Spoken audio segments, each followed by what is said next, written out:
Hola, hola mi gente, bienvenidos nuevamente a este su canal. Iniciamos con lo que dice Romeo Auerbach, y es que él sigue sosteniendo de que estos dos partidos políticos, Arena y FMLN, no merecen tener ningún magistrado en el Tribunal Supremo Electoral, ya que no sacaron ni el 10% que se necesita para poder tener o formar parte del Tribunal Supremo Electoral. Y aparte de todo eso, el pueblo salvadoreño no quiere que estos dos partidos políticos formen parte del Tribunal Supremo Electoral. Pero escuchemos lo que dice el señor Romeo Auerbach. Creo que tener magistrados de Arena y FMLN es como tener magistrados por residuo. Los dos juntos, Arena y FMLN, más o menos llegan al 10% y le vas a dar el 40% del tribunal. Yo creo que no es lo mejor y políticamente se puede resolver. Y a Nuevas Ideas, que sacó el 85% por la candidatura del presidente Bukele, le vas a dar solo un magistrado, que significa el 20% del tribunal. Yo creo que, aunque así lo diga la Constitución, también más abajo la Constitución dice que de no concretarse las propuestas, la Asamblea puede elegir de la misma Asamblea, del mecanismo que ellos quieran.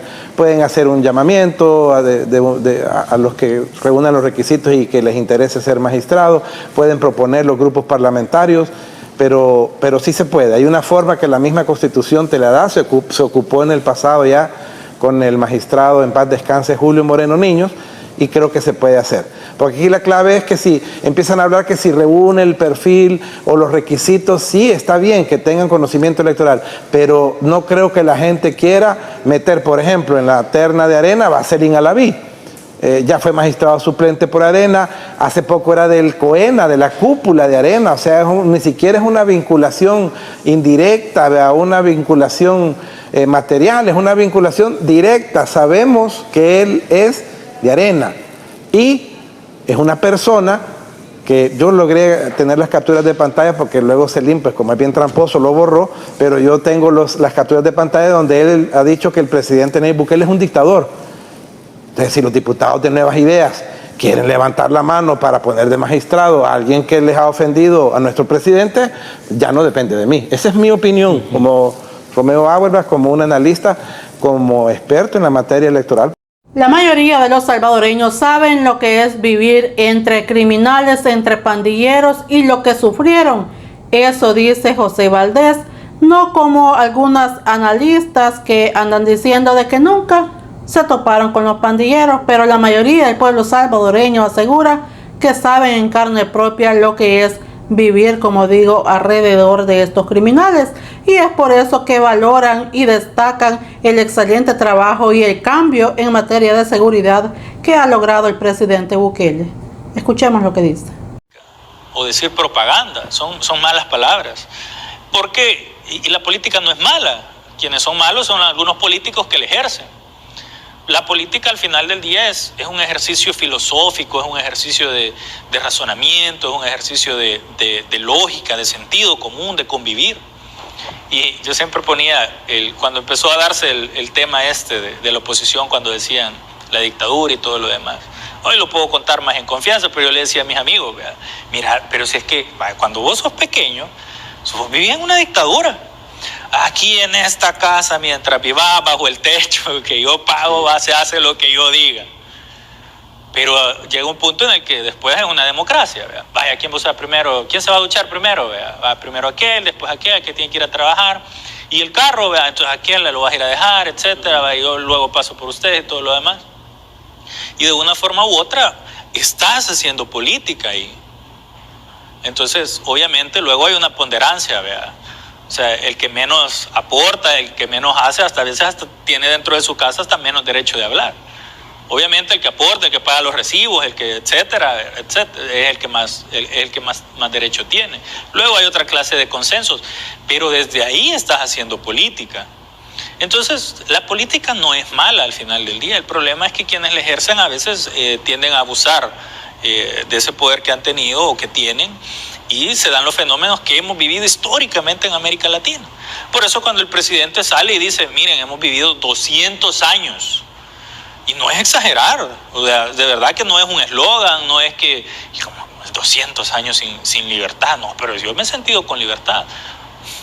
Eso es discutible, pues, ¿verdad? Porque hay gente que probablemente, bueno, dijo alguien por ahí, ¿verdad? Una supuesta analista de oposición, que jamás había visto un pandillero. Gracias a Dios, de verdad, ¿verdad?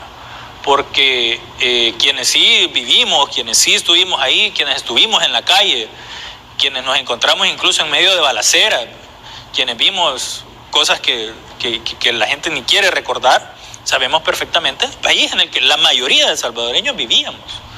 Entonces, qué suerte y qué bien porque te soy honesto, yo particularmente no le deseo a nadie haber vivido cualquiera de esas experiencias. Sí. A nadie.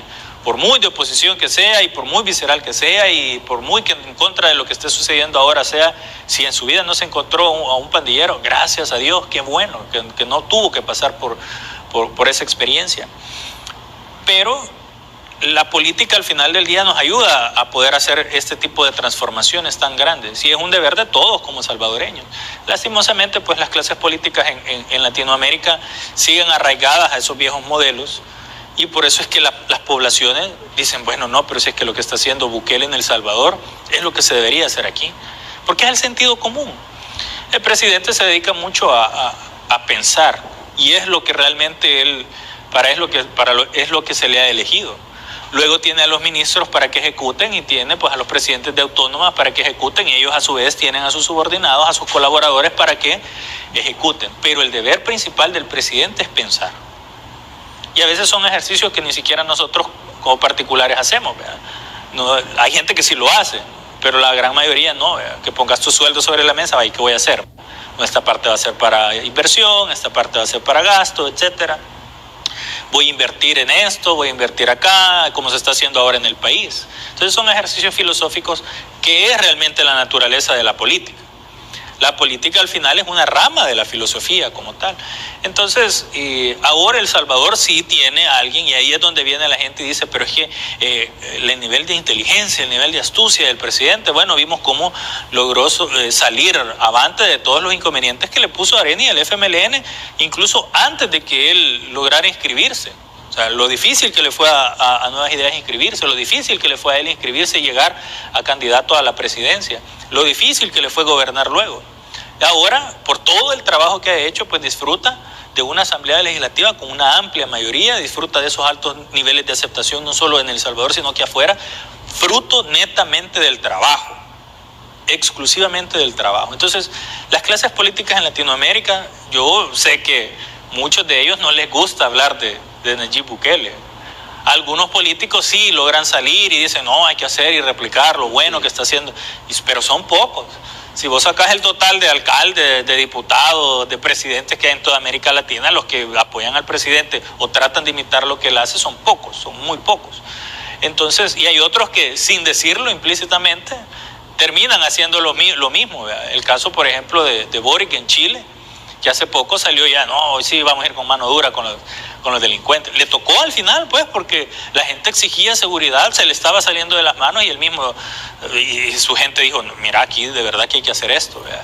Y la gente allá en Chile se lo criticó al final, ya ves, terminaste haciendo lo que Bukele está haciendo en El Salvador, y no le está saliendo tan bien, pues, porque bien dijo el presidente.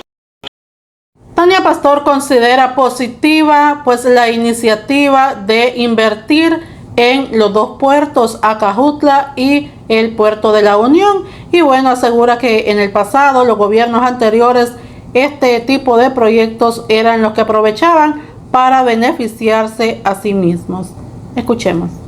Creo que se están sentando las bases. Este es un tema de sociedad de economía mixta, que algunos han mencionado que se podría considerar una privatización. A mí me parece que ya probamos de todas las maneras y en todos los casos hemos fracasado, porque también hay que considerar que los actores que han estado involucrados lo que han hecho es beneficiarse a sí mismos y convertir el Estado en una gran lavandería de dinero.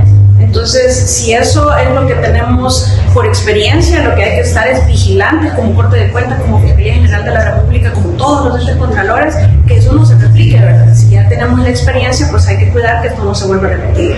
Sin embargo, a mí me parece de que no se da la concesión. Bueno, o sea, hacíamos referencia al artículo 120 de la Constitución o 121, no recuerdo bien, en donde se habla de las concesiones, de los muelles y etcétera, pero no es una, digamos, no se dice que esa es la única forma mediante la cual el Estado puede participar en un proyecto así, y por eso se toma el de la sociedad de economía mixta. Yo lo veo muy positivo en el sentido en el que el Estado es 20% propietario.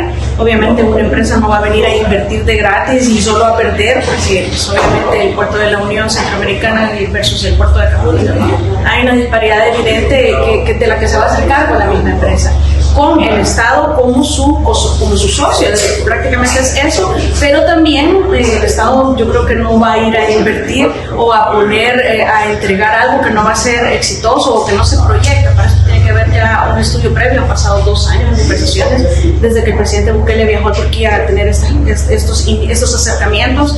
Entonces, si vamos a nosotros tener ganancia de todo lo que produzca este puerto seco, a diferencia del de Panamá, ¿verdad? Pues en buena hora, porque eso se va a ver reflejado para la ciudadanía, ya no solo como en las concesiones que solo ganaba el privado, y aquí también va a ganar el público. Por lo menos eso es lo que se espera, y hay que estar vigilantes porque eso sea, y yo de verdad lo veo como algo muy positivo. Gracias por ver, nos vemos en la próxima con más información de la política salvadoreña.